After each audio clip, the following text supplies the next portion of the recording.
अस्सलामु अलैकुम वरहमतुल्लाहि वबरकातुहू।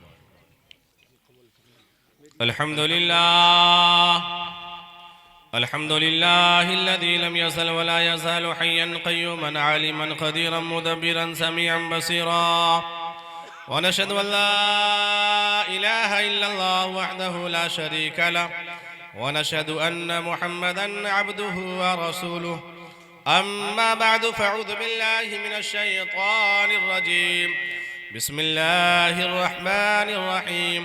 कुंतुम खैरा उम्मतिन उखरिजत लिन्नासि तअमुरूना बिल मारूफि व तनहौना अनिल मुनकर व तु'मिनूना बिल्लाह।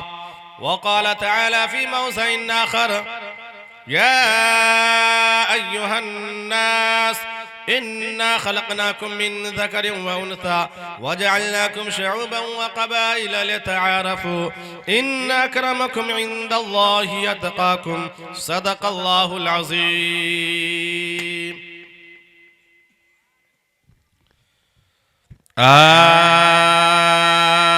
आगतं भूतलं स्वागतं मंगलं स्वागतं स्वागतं हे नबी मंगलम। दुःखहरं सुखकरं जीवन मंगलम जीवन मिलाता बरो दाता मह्य मंगलम। हे कुटी कुटी परिणाम नमस्तक शकल प्रजाजनम यदे बंधु दिया नदे अभिनंदनम अभिनंदनम अभिनंदनम। हे जन्म तिथि दो दशा बिलम बलम शम मंगलम मंगलम यामना बहु मंगलम हलीमा सुधि मंगलम। कृष्ण अवतार नियातम प्रीतम बिलुतम स्वानम सद्दिमा संगरम चागुदानम ला इलाहा निपापर इल्ला लम्मा परम पदम जन्म बैकुट प्राप्त हुई जपो नामे मोहम्मदम। अज्ञान हेतु कीर्त मोहम्मदम नकार शम विदायम तदोदि इंदरम मित्रम रूरवम पुर्तवारम अंतात्मा प्रवेशो शांति परराशा भूतिम पास्ते शंदुषम महः प्रथम महः बलवतम महः सुखम महः यदाय धर्मस्वात्मैतान धर्मस्य जगतम जगत महः।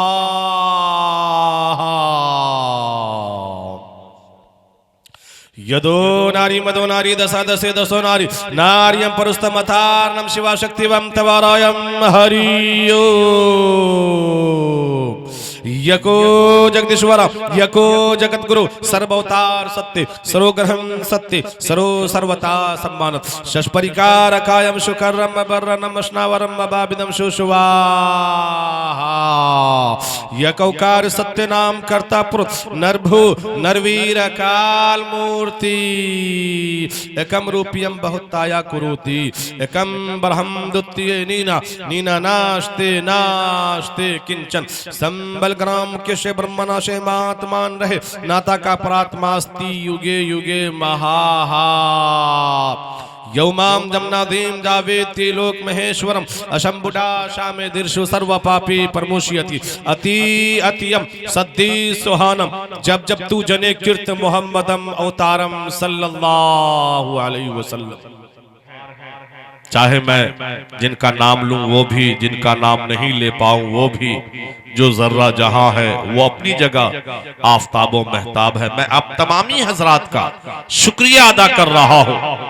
मैं शुक्रिया अदा करना चाहता हूं आज के इस मदरसा जामिया हलीमिया सादिया लिल बनात के सदर साहब, सेक्रेटरी साहब, इमरान कमेटी और बाशिंदगाने मटकूरिया का कि आपने एक ऐसे पाक और पवित्र सभा का आयोजन किया है और जिसमें आप तमाम बाशिंदगाने मटकूरिया की मेहनत और लगन और आपके इखलास की बरकत जो आप मदरसा हलीमिया सादिया लिल बनात को नवाजते हैं और आपकी नवाजिश पर, आपके करम पर यहाँ के जो बच्चे और बच्चियां बाद नमाज मगरिब से लेके अब तक जो तालीमी मुजाहिरा पेश किया है उसके लिए सबसे पहले मैं बाशिंदगाने मटकूरिया को मुबारकबादियां पेश करता हूं। आपकी मेहनत कमा हक़्क़हु अल्लाह कबूल फरमा रहे हैं, इसके लिए आप लोग काबिल मुबारकबाद हैं। अल्लाह आपके इस इदारे को दिन दुन्नी रात चुगुन्नी तरक्की अता फरमाए। मेरे मोहतरम बुजुर्गों दोस्तों, मैं चाहता हूं आज के इस पाक और पवित्र सभा से मैं आपके सामने में एक पैगाम से अपनी बातों का आगाज करूं। उस पैगाम का नाम पयामे इंसानियत है। चूंकि इस वक्त पयामे इंसानियत ये वक्त की जरूरत है। चूंकि मेरे मुल्क हिंदुस्तान की अब वो फिजा नहीं रही जो आज से चंद साल पहले इस मुल्क की मोहब्बत वाली फिजा थी।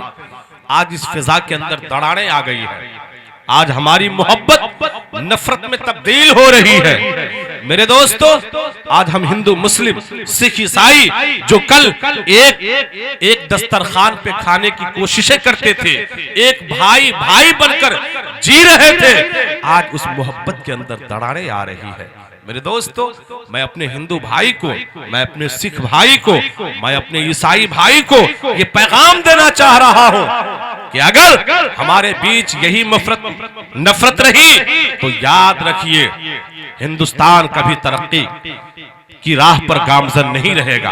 अगर आप हिंदुस्तान की सालिमियत चाहते हैं, अपने मुल्क और देश से मोहब्बत है और चाहते हैं हमारा मुल्क तरक्की करे, तो मेरे दोस्तों अपने बीच से ये नफरत को खत्म करना होगा और हम तमाम लोगों को एक रिश्ते में, एक दायरे में, एक बैनर के तले भाई भाई बनकर आना होगा। मेरे दोस्तों, इसे आने के लिए, अपने बीच से मोहब्बत को, नफरत को खत्म करने के लिए और अपने समाज के अंदर मोहब्बत लाने के लिए मैं अपने हिंदू मुस्लिम भाई को एक पैगाम पहुंचाना चाह रहा हूं। ओ मेरे हिंदू मुस्लिम भाइयों, सबसे पहले हमें जानना है कि आप भी एक इंसान हो, मैं भी एक इंसान हूं, लेकिन हमारा और आपका क्या रिश्ता है, क्या संबंध है, हमारे और आपके बीच रिलेशनशिप क्या है।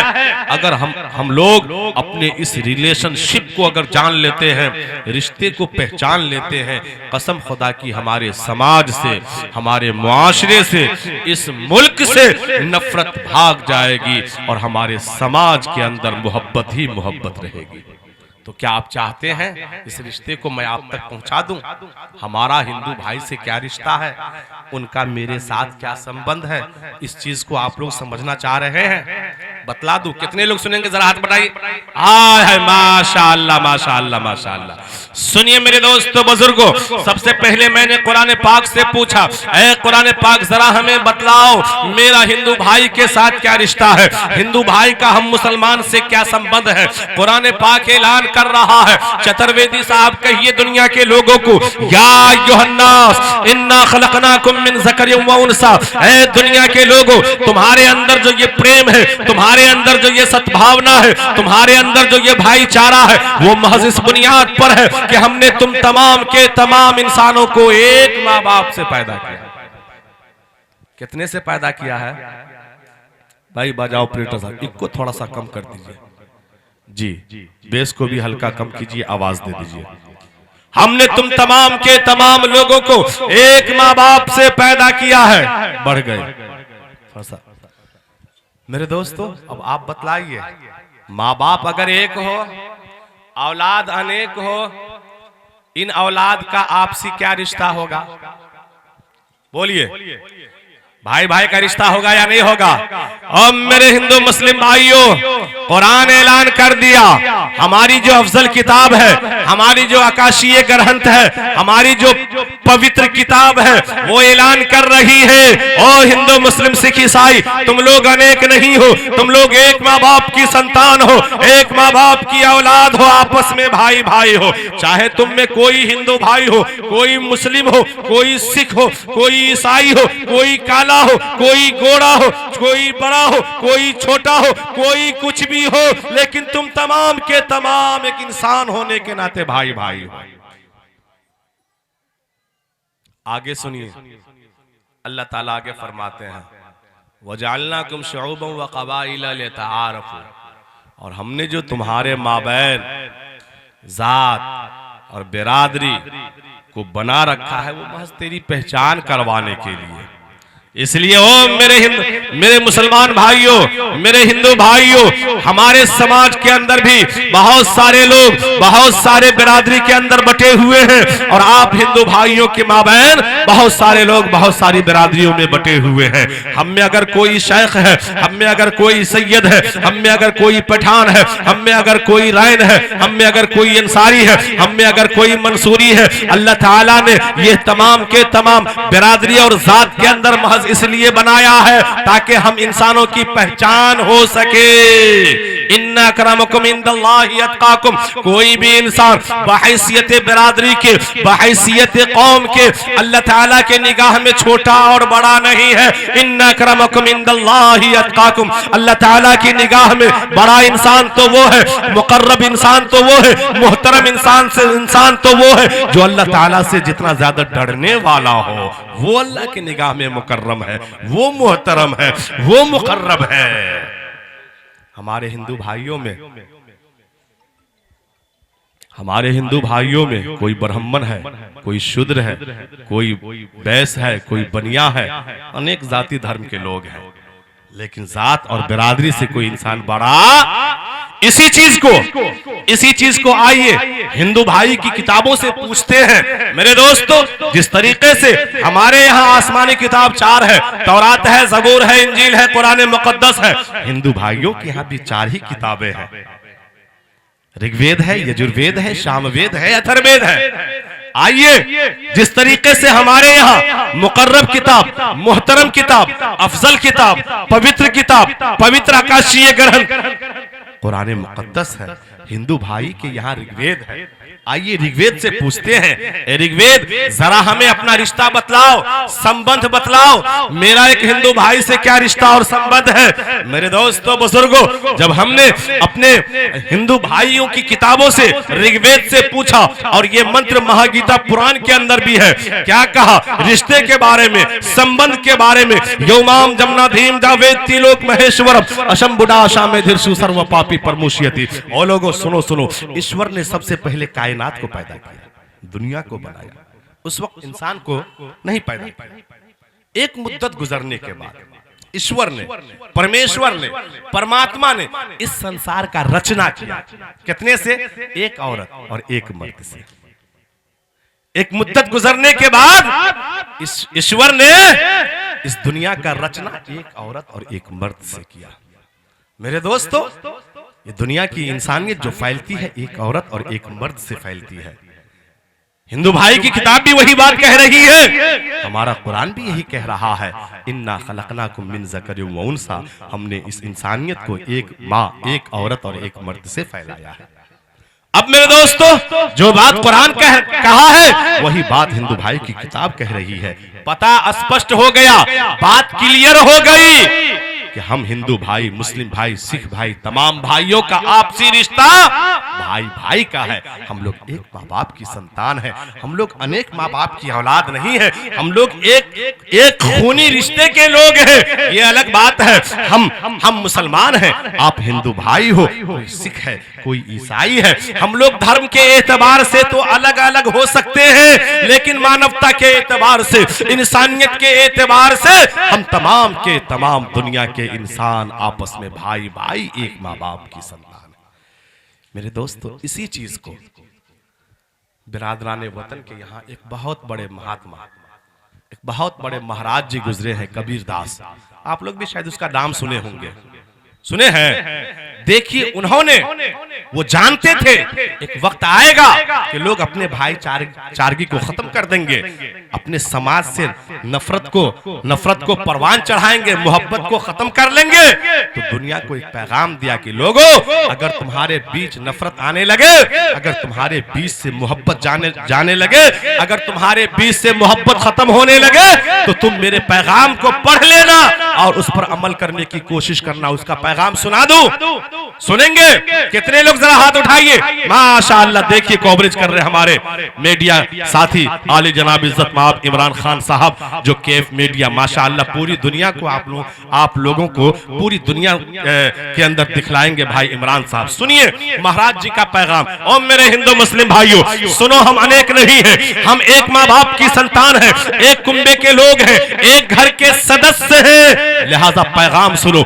इस धरती पर बसने वाले अरे हैं जितने इंसान, रखते सभी का एक ही रखते हैं, सब रखते हैं जान, सब रखते हैं जान। रक्त खून को कहते हैं, जो खून हमारे बदन में वही हिंदू भाई के बदन में, वही सिख भाई के बदन में, वही ईसाई भाई के बदन में।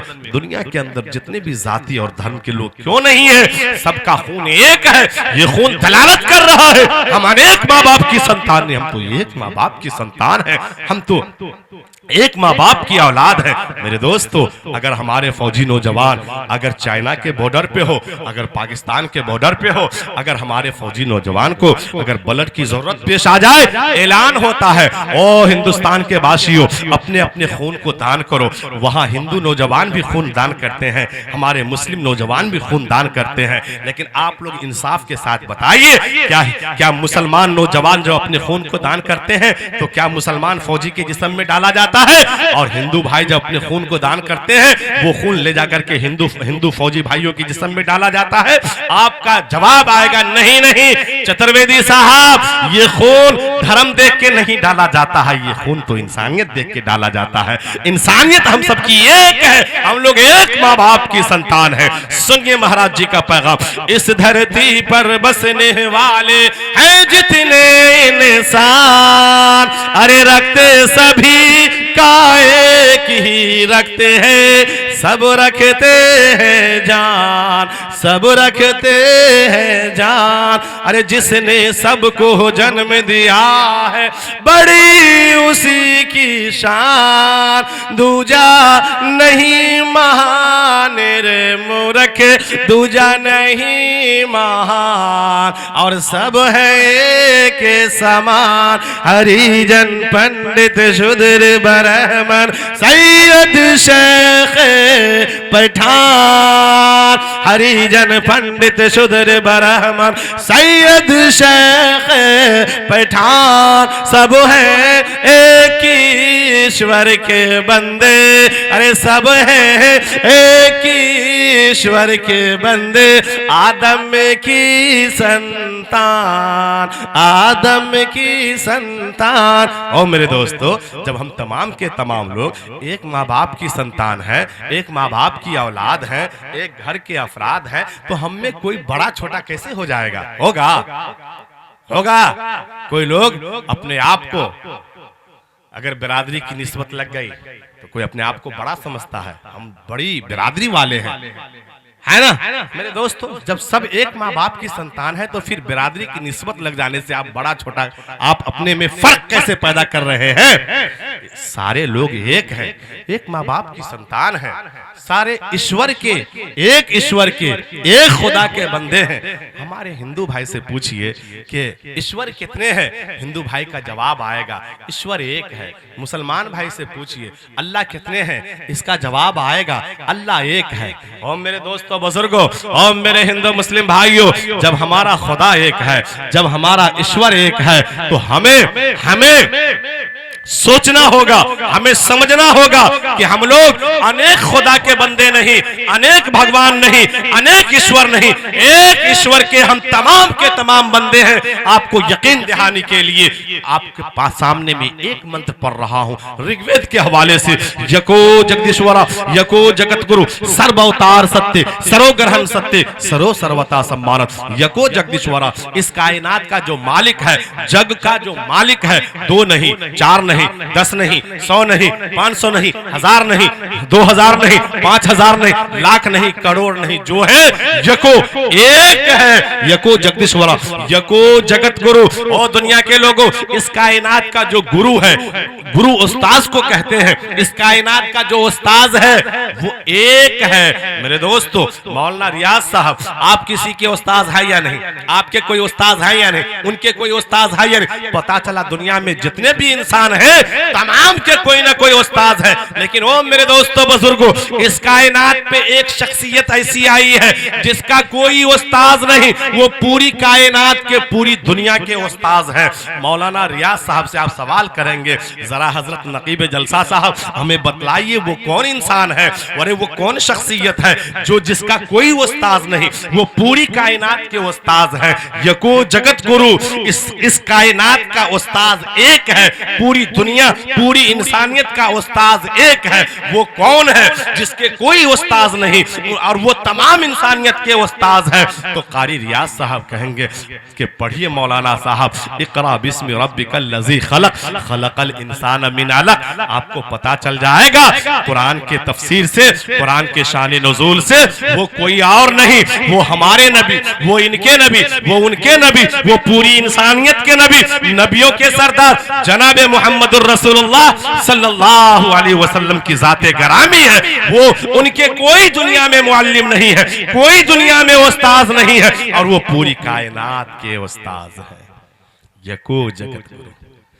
मेरे दोस्तों, ये बात तो अभी तक हम कुरान और हदीस से सुन रहे थे, लेकिन बिरादरान वतन की ग्रंथ कह रही है यको जगत गुरु, इस कायनात का एक ही गुरु है, सर्व अवतार सत्य। मेरे दोस्तों, किताब कह रही है कि वो लोगों जितने भी कायनात में अंबिया आए, जिसे हम नबी कहते हैं, रसूल कहते हैं, पैगंबर कहते हैं, बिरादरान वतन हमारे हिंदू भाई की किताब उसी नबी उसी रसूल को अवतार कहते हैं।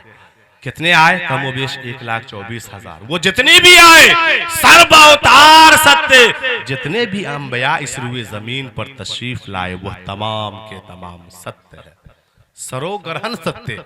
वो जो अंबिया कमोबेश 1,24,000 आए, कोई तौरात लेके, कोई ज़बूर लेके, कोई इंजील लेके, कोई कुरान मुक़द्दस लेके, कोई सहीफे लेके, जो जिस चीज को लेकर आए वो तमाम के तमाम सत्य है, सरोग्रहण सत्य।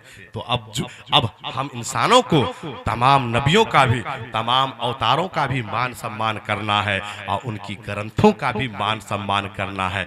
बिल्कुल मिन व अन टू कॉपी आमन्तु बिल्लाहि व मलाइकतिही व कुतुबिही व रुसुलिही वल यौमिल आखिरि वल क़द्रि खैरिही व शर्रिही मिन व अन। जो चीज इस मंत्र के अंदर कहा गया वही बातें आमन्तु बिल्लाहि व मलाइकतिही के अंदर जो वह बातें कही गई है। अलबत्ता मेरे दोस्तों बुजुर्गों, अलगर्ज मैं आपके सामने में बयान में इंसानियत की बातें कर रहा था। महाराज जी कह रहे हैं तुम तमाम के तमाम लोग एक माँ बाप की संतान हो। हजरत उस एक इंसान को, उस एक माता को और उस एक पिता को कुरान और हदीस के दायरे में इंसान है तो हजरत आदम कहते हैं और खातून है तो माई हव्वा कहते हैं। मेरे दोस्तों बुजुर्गों, इसी हजरत आदम को और माई हव्वा को बिरादरान वतन की ग्रंथों के अंदर आदि मानव कहा गया। आदि सबसे पहला मानव इंसान, आदि मानव यानी मनु जी सबसे पहला इंसान, और माई हव्वा को शत्रुहा कहा गया। और मेरे हिंदू मुस्लिम भाइयों, हम अनेक नहीं है, हम तो एक माँ बाप की संतान है। जब हम तमाम के तमाम एक माँ बाप की संतान है, आपस में एक माँ बाप की औलाद है, आपस में हमारा रिश्ता भाई भाई का हुआ। हम लोग अनेक नहीं है, भाई भाई है, खूनी रिश्ता हमारा है, हमारा आपके साथ खूनी रिश्ता है, कोई दूरी रिश्ता नहीं है। अब आप बताइए, जब हमारा उनका खूनी रिश्ता है, भाई भाई है, एक भाई दूसरे भाई के साथ कैसा जीना पसंद करेगा? मोहब्बत के साथ, प्यार के साथ, अखुव्वत के साथ, भाईचारगी के साथ, या लड़ाई दंगे के साथ? आप लोग बतलाइए। दुश्मनी के साथ, बगावत के साथ? भाई भाई कैसी जिंदगी चाहेगा? मोहब्बत वाली जिंदगी पसंद करेगा या नहीं करेगा? सुनिए, महाराज जी का पैगाम है, नफरत की दीवार गिरा दे, अरे मिलकर गाएगी। जब हम भाई भाई हैं तो अपने समाज से नफरत को निकालना होगा, मोहब्बत को लाना होगा। यही इंसानियत की पहचान है, यही भाईचारगी की पहचान है। और इस पाक पवित्र सभा से यही पैगाम आप तमामी लोगों को दिया जा रहा है। और मेरे हिंदू मुस्लिम भाइयों, जब हम एक माँ बाप की संतान और आपस में भाई भाई है, भाई भाई भी हो और नफरत भी पैदा करें, नफरत भी दिल में छुपा कर रखें, ये भाई भाई की पहचान हो सकती है? नहीं। अगर वाकई में आप भाई भाई हैं और हकीकत में है, तो हमें अपने अंदर से बुग़्ज़ को, इनाद को, नफरत को, दुश्मनी को, ये तमाम बातों को निकालना होगा। इंशाअल्लाह निकालेंगे, इंशाअल्लाह समाज में मोहब्बत फैलाएंगे, इंशाअल्लाह। नफरत की दीवार गिरा दे और मिलकर गाएगी, आपस के मतभेद मिटाकर बन जाए सब मीर, बन जाए सब मीर। मेरे दोस्तों बुजुर्गों, जब महाराज कबीरदास जी से पूछा गया कि महाराज जी इंसानियत के हवाले से आप कुछ पैगाम दीजिए, तो उन्होंने क्या कहा सुनिए। जहां पर उन्होंने ये पंथी को, ये दोहे को सुनाया, उन्होंने एक और इशारा किया कि वो दुनिया के लोगों, अगर तुम्हारे सामने में कोई अच्छी बात बतलाने वाला, कोई सच्ची बात कहने वाला, कोई इंसानियत का पैगाम देने वाला अगर कोई इंसान मिल जाए, तो ये मत देखना कि ये मौलाना साहब है, ये मत देखना ये कारी साहब है, ये मत देखना ये मुफ्ती साहब है, ये मत देखना ये तो मुसलमान है, ये मत देखना ये तो कारी साहब है, ये बल्कि ये देखना अरे जो बात कह रहा है वो कैसी बात है, कितनी अच्छी बात है। अगर इंसानियत की बात हो, अगर मोहब्बत की बात हो, अगर समाज के अंदर फलाह बहबूद की बात हो, तो उसकी बात ले लेना, जात और धर्म नहीं देखना। सुनिए पैगाम, जाति न पूछो साधु की, अरे पूछ लीजिए ज्ञान, जात न पूछो साधु की, अरे पूछ लीजिए ज्ञान, अरे मोल करो तलवार की, परी रहंद म्यार, परी रहंद म्यार। मेरे दोस्तों बुजुर्गों, आज बहुत सारे लोग हमारे समाज में, मुस्लिम समाज में पढ़ करके कोई आलिम बनते हैं, कोई कारी बनते हैं, कोई मुफ्ती बनते हैं, कोई अल्लामा बनते हैं। बिरादरान वतन के यहाँ भी पोथी पर पढ़ पढ़ के बहुत सारे लोग विद्वान बनते हैं, महाराज बनते हैं। लेकिन सुनिए, शेख सादी रहमतुल्लाह अलैह का कौल है, और मेरे मुस्लिम भाइयों, शेख सादी रहमतुल्लाह अलैह ने एक शेर कहा है, इल्म चंदा के पेशतर खानी, जो अमल दर तो निस्त नादानी, ना मुहक्किक बवद न दानिशमंद, चौपाए बरुए किताबे चंद। ओ लोगो, अगर तुम कुरान की तालीम पा करके हाफिज कुरान बन जाओ, आलिम दीन बन जाओ, हदीस को पढ़ करके तुम बड़े से बड़े अल्लामा और मौलाना बन जाओ, लेकिन याद रखो, अगर तुम्हारे अंदर अमल नहीं है, अगर तुम्हारे अंदर इंसानियत नहीं है, अगर तुमसे समाज के अंदर फला नहीं हो रहा है, समाज में अमन शांति का पैगाम नहीं जा रहा है, समाज में नफरत फैलाने का काम कर रहा है, तुझसे समाज में तोड़ पैदा होता है, जोड़ पैदा नहीं हो रहा है। सुनो सुनो, तुम्हारी मिसाल ऐसी है कि जैसे किसी गधे को ला करके और कुरान पाक का गट्ठर गधे पर रख दे, तो गधा उस गट्ठर के रखने की वजह से कारी साहब नहीं बन जाएगा, हदीस की किताब रख देने से गधा आलिम दीन नहीं बन जाएगा। बस तुम्हारी मिसाल उस गधे की जैसी है। लेकिन अगर तुम्हारे अंदर प्रेमता है, इंसानियत है, अमल है, सलीका है, तरीका है, समाज को जोड़ने की बात कर रहा है, नफरत को खत्म करने की बात कर रहा है, अमन शांति फैलाना चाह रहा है, तो सुनो, तुमसे बड़ा, तुमसे बेहतर कोई विद्वान नहीं हो सकता है। तुम तो समाज का, मुआशरे का बड़ा इंसान है। यही चीज हिंदू भाई की ग्रंथ की भी कह रही है। अब महाराज जी के इस दोहे से यही पैगाम मैं आप तक देना चाह रहा हूं कि पोथी पढ़े पढ़े जुग भया, तो पंडित भया न को,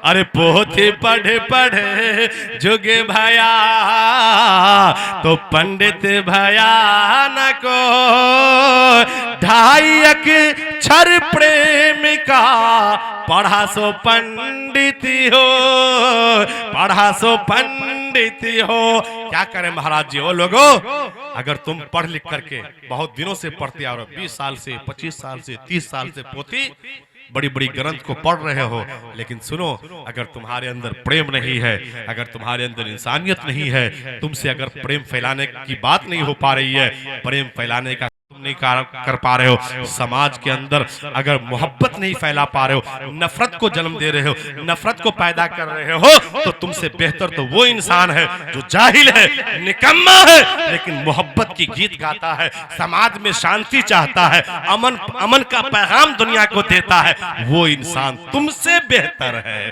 पोथी पढ़े पढ़े जुग भया, तो पंडित भया न को, ढाई अक्षर प्रेम का, पढ़ा सो पंडित हो, पढ़ा सो पंडित हो। मेरे दोस्तों बुजुर्गों, आज हम लोगों की बीमारी क्या है? आज हम लोग दूसरे की ऐब के टोह में लगे रहते हैं। दूसरों में क्या बुराई है, फला इंसान में, अब्दुल्ला में क्या बुराई है, सलमान में क्या बुराई है, अदनान में क्या बुराई है, फैजान में क्या बुराई है, लेकिन अपने अंदर कितनी बुराई है उस बुराई को नहीं झांकते हैं।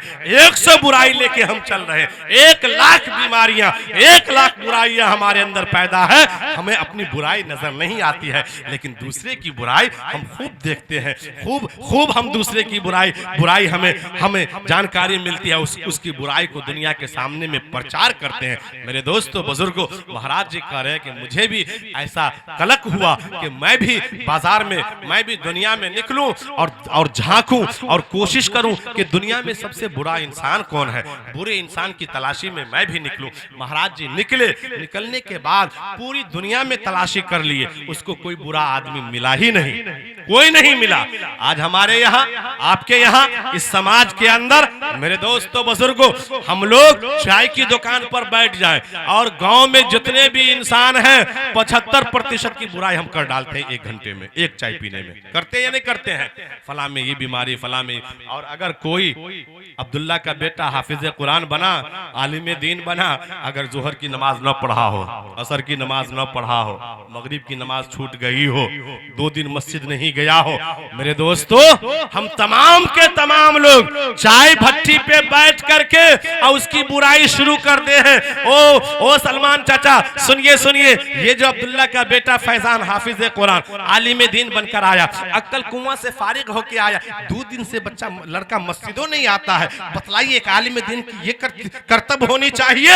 मेरे दोस्तों आप जो है हफ्तों हफ्ता नमाज नहीं पढ़ रहे, आप हफ्तों हफ्ता मस्जिद नहीं जा रहे, आप महीनों महीना मस्जिद नहीं जा रहे। अरे अगर आप जाते हैं, आप सालों साल मस्जिद नहीं जा रहे, आप जाते हैं तो कब जाते हैं? जब इमाम साहब खूब आपको टॉर्चर किया जुमा को, तब आपकी जमीर जगती है। तो कभी हुआ तो आप कभी असर में चले गए जुमा बाद, और फिर जो गायब हुए तो अभी 1 हफ्ते के बाद ही नजर आएंगे। मेरे दोस्तों बुजुर्गों, आप अठिया पढ़े, आप कठिया पढ़े, आप 360 पढ़े, आपके लिए कोई बुराई नहीं, आपके लिए कोई मलाल नहीं। और एक सलमान का बेटा अब्दुल्ला अगर आलिम दीन बनकर आया, अरे जवान है, लड़कपना है, अगर फजर छूट जाए, असर छूट जाए, जोहर छूट जाए, आप जो है पूरे गांव के अंदर प्रचार करते हैं, देखो क्या पढ़ के ये बच्चा आएगा, ये लड़का क्या पढ़ के क्या अपने आप को मौलाना कहलाएगा। नमाजों जो 2 दिन से छोड़ दिए हुआ, आप जो सालों साल से छोड़ दिए, आपको अपनी बुराई नजर आ रही है,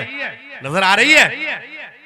ये हाल है हमारे मुआशरे का। मेरे दोस्तों बेहतर यह है कि हम दूसरे की तरफ, दूसरे की बुराई को न झांके, अपने अंदर जो बुराई है उसको दूर कर ले।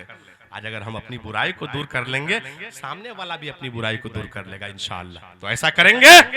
बुरा जो देखने में चला, देखिए मैं ये बात इसलिए बोल रहा हूँ क्योंकि आप तो मौलाना साहब से, उलमाए कराम से रात दिन कुरान और हदीस की बात सुनते ही रहते हैं।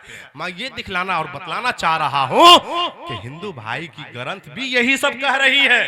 वो नहीं कहते किसी पर अत्याचार कर दो, वो नहीं कहती है कि किसी का नुकसान कर डालो, वो नहीं कहती है कि किसी का मोब लंचिंग कर डालो, वो नहीं कहते हैं किसी का नुकसान, किसी की बुराई कर डालो। नहीं नहीं, कोई धर्म, कोई मजहब इस चीज की इजाजत नहीं देती है। बात समझ में आ रही है? तो बुरा जो देखने में चला तो बुरा न मिले को, जो मन खोजा अपना तो मुझसे बुरा न को, मुझसे बुरा न को। आज हम लोग की हालत क्या है? आज हमारे बीच नफरतें इतनी आम हो गई है। मेरे दोस्तों अल्लाह हमारी नफरत को मोहब्बत में तब्दील फरमा दे। बड़ा अफसोस होते रहता है, हिंदुस्तान तो वो मुल्क है कि पूरी दुनिया में इंसानियत मुल्क हिंदुस्तान से फैलती है। मेरे दोस्तों हजरत आदम पहले मनुष्य है, कहाँ अल्लाह ने भेजा? हजरत आदम कहाँ आए? आप लोग कह सकते हैं, हम फक्र से कहते हैं कि मेरा भारत महान है, इसलिए सबसे पहला मनुष्य, सबसे पहला इंसान हजरत आदम अलैहिस्सलाम जब अल्लाह दुनिया में भेजने लगे तो अल्लाह ताला ने अमेरिका की धरती का इंतखाब नहीं किया, इंग्लैंड में नहीं भेजा, सूडान और जापान में नहीं भेजा। अगर अल्लाह ने पहले इंसान को दुनिया में भेजा तो हम फख्र से कहते हैं कि मेरा भारत महान है, इसलिए कि पहला मनुष्य, पहला इंसान इसी भारत मुल्क के हिंदुस्तान में आया। मेरे दोस्तों बुजुर्गों, सबसे पहले मनुष्य हजरत आदम इसी मिट्टी पे आए। उसके साथ मैं बतला रहा हूं, अल्लाह के आदरणीय फरिश्ते हजरत जिब्राइल। मेरे दोस्तों, आप कह सकते हैं कौन से मुल्क में पहली हाजिरी होती है? हजरत जिब्राइल का जमीन पर आगमन होता है। आप किस धरती पर आते हैं, कौन से मुल्क में आते हैं? मैं फख्र से कहता हूं कि मेरा भारत महान है, इसलिए कि अल्लाह के आदरणीय फरिश्ते, तमाम फरिश्तों के सरदार हजरत जिब्राइल अलैहिस्सलातु वस्सलाम इसी मुल्क के हिंदुस्तान में तशरीफ लाते हैं। मेरे दोस्तों बुजुर्गों, मैं आपको कितनी बात बतलाऊं। सबसे पहली इबादत अल्लाह के सामने होती है, इसी मुल्क के हिंदुस्तान में होती है, इसलिए मेरा भारत महान है। हजरत आदम इस मुल्क में आए, यहां से इंसानियत फैली, पूरी दुनिया में इंसानियत पहुंचती है। मोहब्बत की जो बू फैलती है किसी और मुल्कों से नहीं। हम फख्र से कहते हैं कि मेरा भारत महान है, इसलिए कि अल्लाह ताला ने मोहब्बत को, इंसानियत को जो तकसीम किया, इसी मुल्क के हिंदुस्तान से तकसीम किया है। बात समझ में आ रही है? और मेरे हिंदू मुस्लिम भाइयों, मैं आपको और क्या बतलाऊं। हम सबके आखिरी अवतार, आखिरी नबी, अंतिम महर्षि जनाब मोहम्मद अरबी सल्लल्लाहु अलैहि वसल्लम मक्का की सरजमीन पर तशरीफ लाए। बार बार सहाबे कराम से कहते, ओ मेरे सहाबा, मुझे तो हिंदुस्तान से मोहब्बत की खुशबू आ रही है, महसूस हो रही है। जब मीरे कारवां को, अल्लामा इकबाल ने कहा, जब मीरे कारवां को आई ठंडी हवा जहां से, वो हिंदुस्तान हमारा है, वो हिंदुस्तान हमारा है।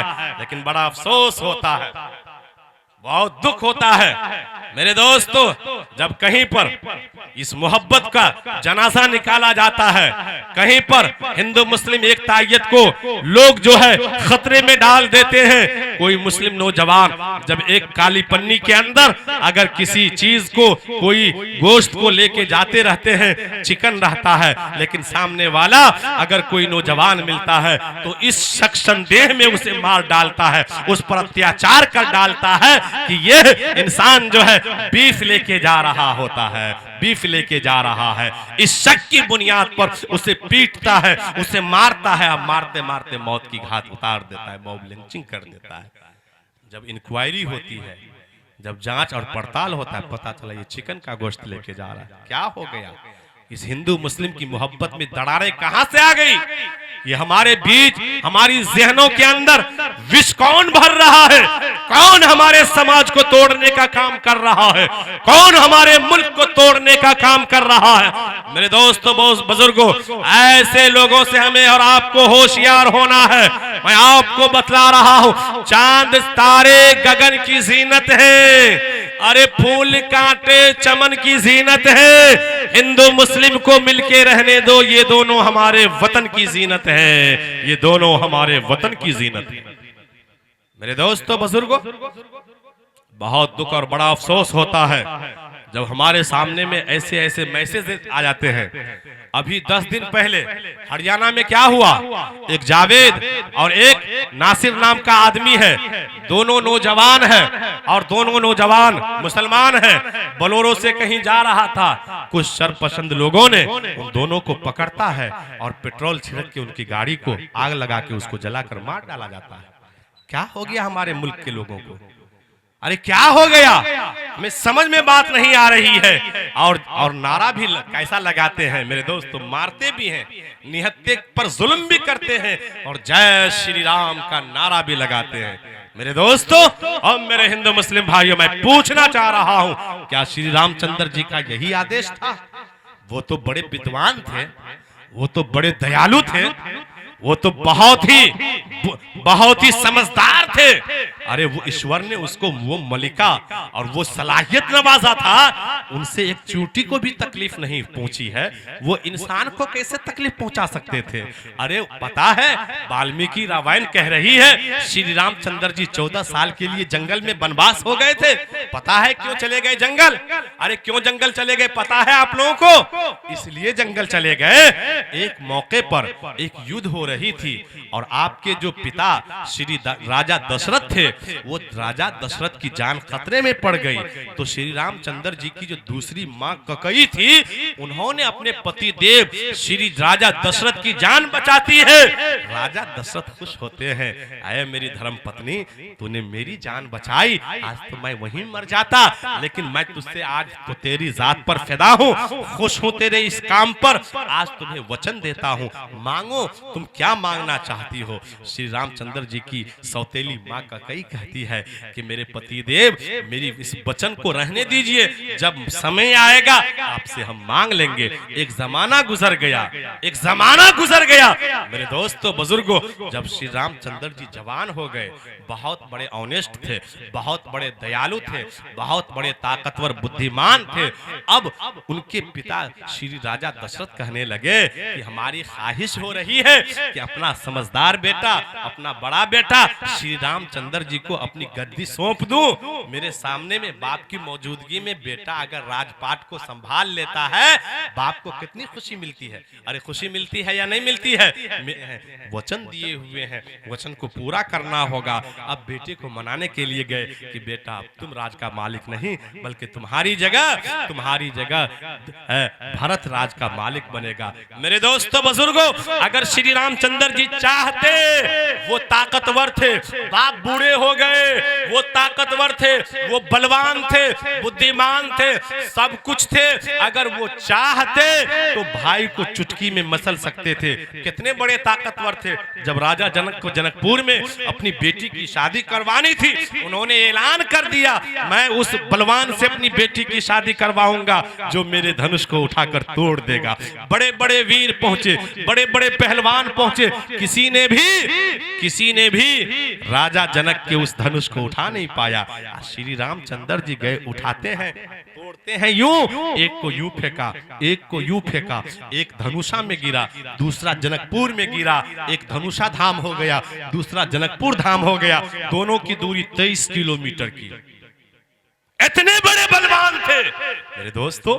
अगर श्री रामचंद्र जी चाहते, ताकतवर थे, बुद्धिजीवी भी थे, भाई को मसल सकते थे, भाई को गद्दी से हटा सकते थे, भाई की कुर्सी छीन सकते थे, लेकिन उन्होंने सोचा कि अगर मैं भाई की मौजूदगी में गांव में रहूंगा, घर में रहूंगा, रहे हमारी जमीर को गवारा नहीं होगी। मुमकिन है, हो सकता है कि हमारे अंदर की जमीर जगेगी और मैं अपने छोटे भाई पर अत्याचार कर दूं, नुकसान पहुंचा दूं। इसीलिए मुझे बाप का जो आर्डर मिला है उसको सम्मान देना है, और अगर यहाँ रहेंगे तब भाई को तकलीफ पहुंचेगी, हो सकता है न यहाँ रहेंगे और न मेरी जात से मेरे छोटे भाई भरत को तकलीफ पहुंच सकती है। उन्होंने फौरन फैसला लेता है और 14 साल के लिए जंगल चला जाता, अपने आप को वनवास हो जाता है। क्यों? इसलिए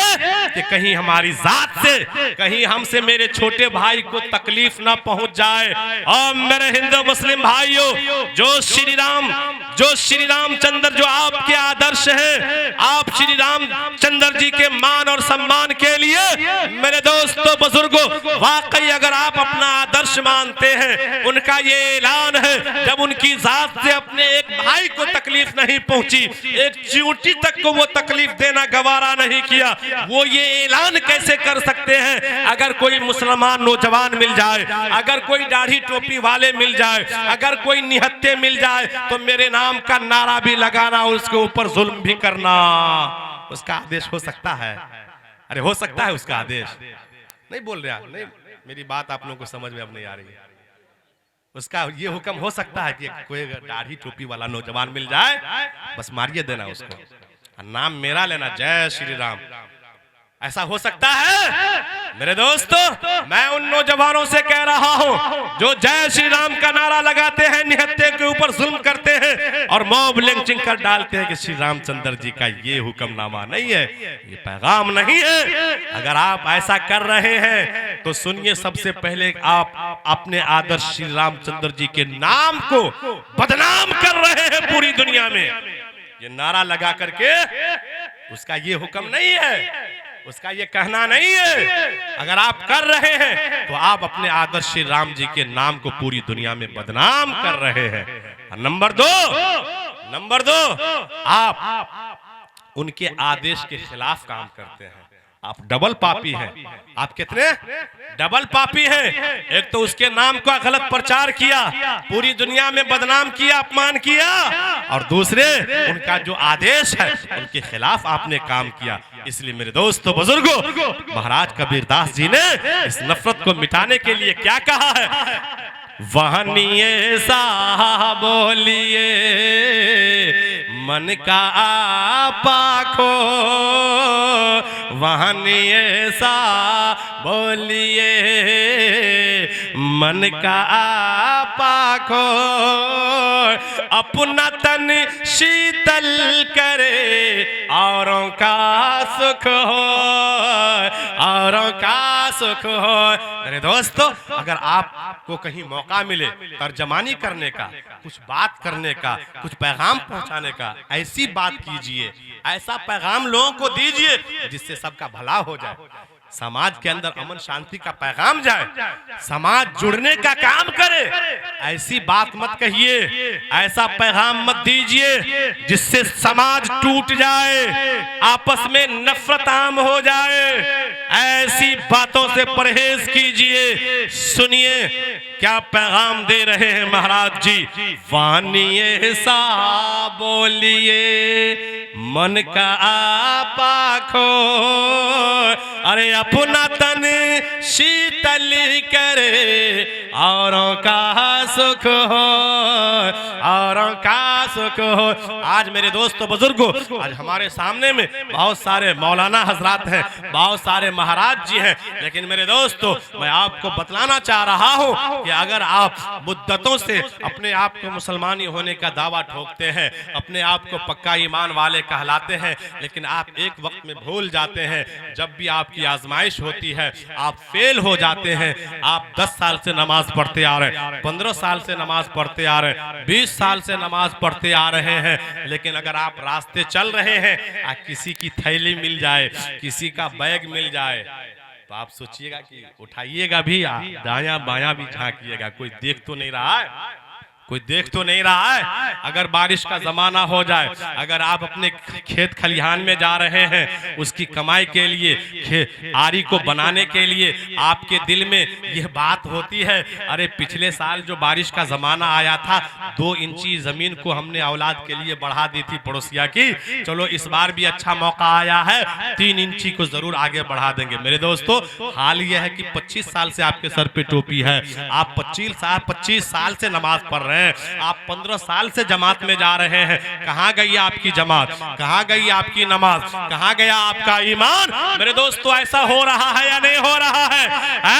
एक मामूली लोभ लालच के लिए 25 साल की नमाज को हम लोग बेकार कर लेते हैं, अपने ईमान का सौदा कर बैठते हैं। सुनिए मेरे दोस्तों बुजुर्गों, महल्ला फेरते जुग भया फिरा न मने का फेर, महल्ला फेरते जुग भया फिरा न मने का फेर, तो माला का मन का छोड़ के मन का मने का फेर, मन का मन का फेर। महाराज जी जा रहे हैं और कुछ औरतें चक्की चला रही है। अब देखिए उसको अल्लाह याद आता है, महाराज जी रोने लगे और उन्होंने लोगों से कहा कि देखो मैं इसलिए रोया हूं, ये चक्की जो चल रही है और दाना उसके अंदर डाला जा रहा है, और जब ये खातून चला रही है तो चक्की पीस करके उसे आटा की शक्ल में निकाल देता है, दाना आटा बन जाता है। मुझे अपनी मौत याद आ गई,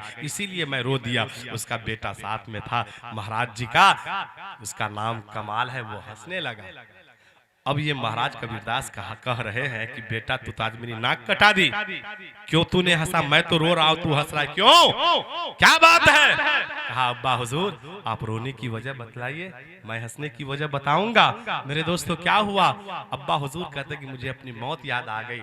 जिस तरीके से आसमान चक्की, जमीन दूसरी चक्की, हम लोग इंसान हैं, कहीं ऐसा ना हो अल्लाह जब चक्की को चलाएंगे हम लोग आटे की तरफ पिसा जाएंगे, तो अल्लाह के यहाँ हमें उसी हालत में जाना पड़ेगा। मुझे अपनी मौत याद आ गई और इसीलिए मैं रो दिया। लेकिन बेटा तू बतला कि तू क्यों हंसा, तेरे हंसने की वजह क्या है? सुनिए, कह रहे हैं चलती चक्की देखी कर दिया कबीरा रो, चलती चक्की देखी कर दिया कबीरा रो, दो ही पटन के बीच में साबुत बचाना को, साबुत बचाना को।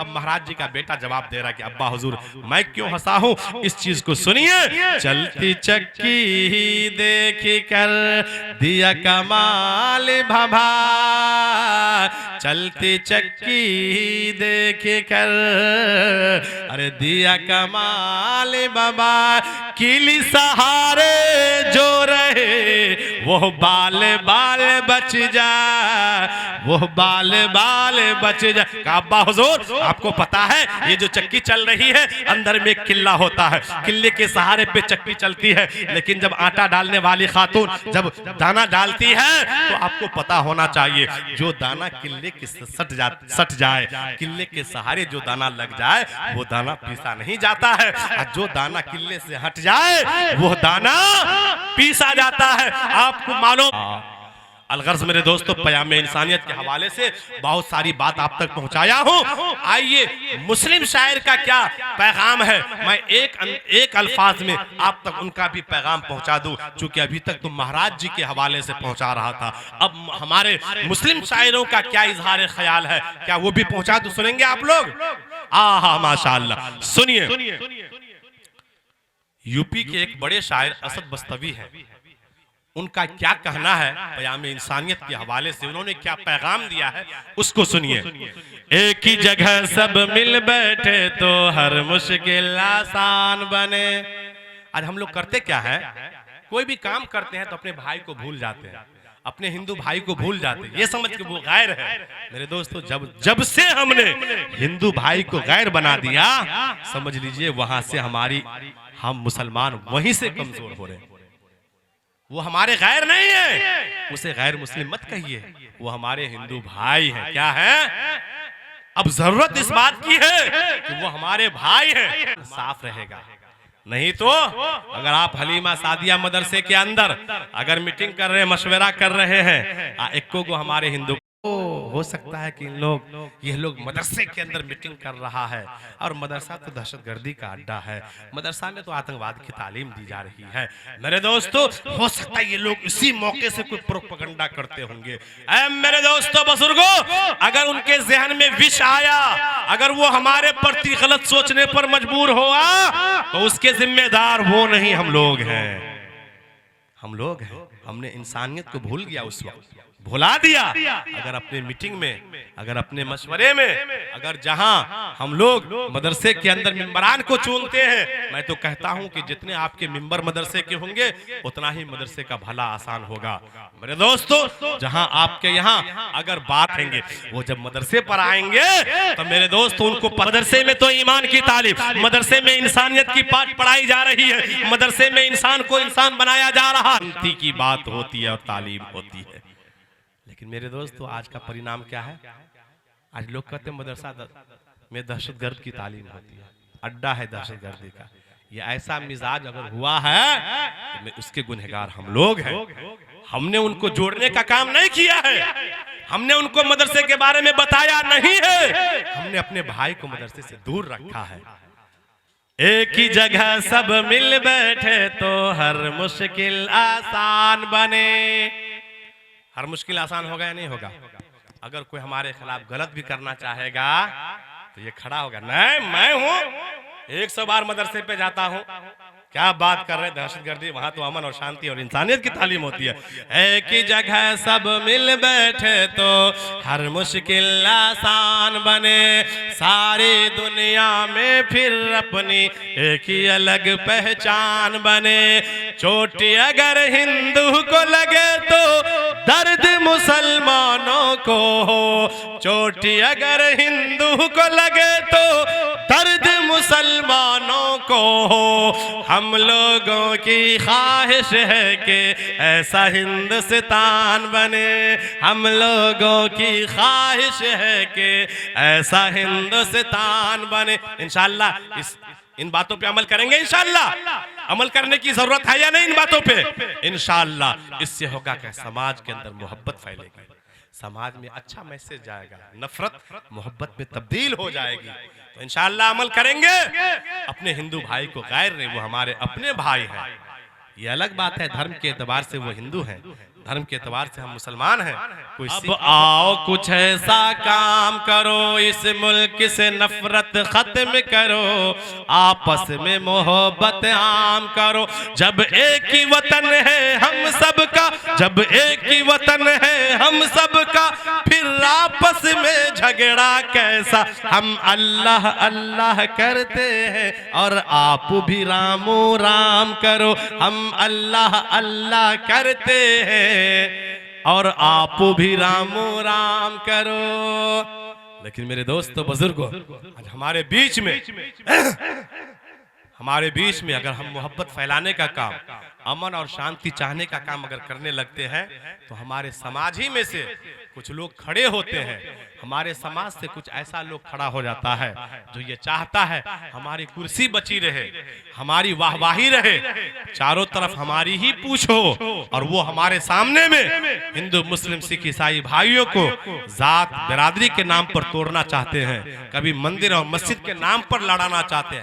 ऐसी बात होती है नहीं होती है? लेकिन मेरे दोस्तों बुजुर्गों, आपको मैं बतला रहा हूं, अपनी जमीर को हमेशा जगा कर रखिएगा। अगर जमीर को मुर्दार बना दिए तो आपके सामने अभी एनआरसी और सीए का आया था या नहीं आया था? लेकिन मेरे दोस्तों, आपकी जमीर अगर जगी रही, आप एहतजाज के लिए खड़े होते हैं, तो हिंदू भाई को पता चलता है कि मुसलमान की शहरियत छीनी जा रही है।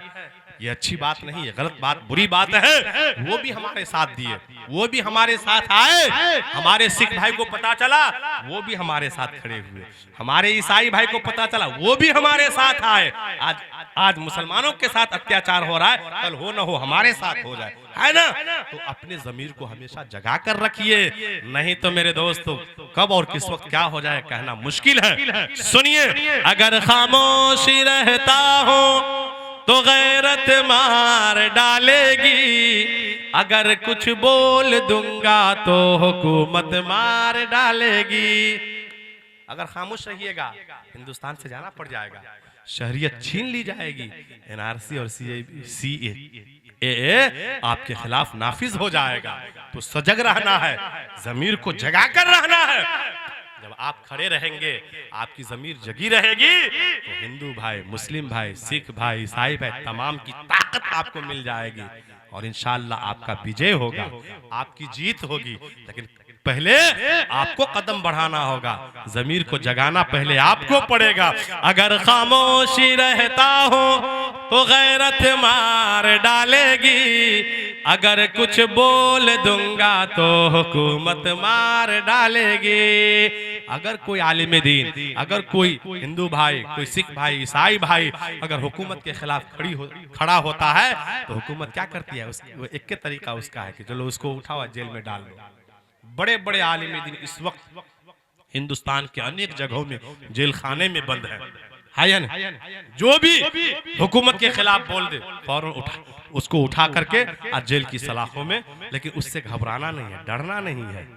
अगर खामोशी रहता हो ये गैरत मार डालेगी, अगर कुछ बोल दूंगा तो हुकूमत मार डालेगी। बहुत होशियार है रहना सभी हिंदू मुसलमान को, बहुत होशियार है रहना सभी हिंदू मुसलमान को।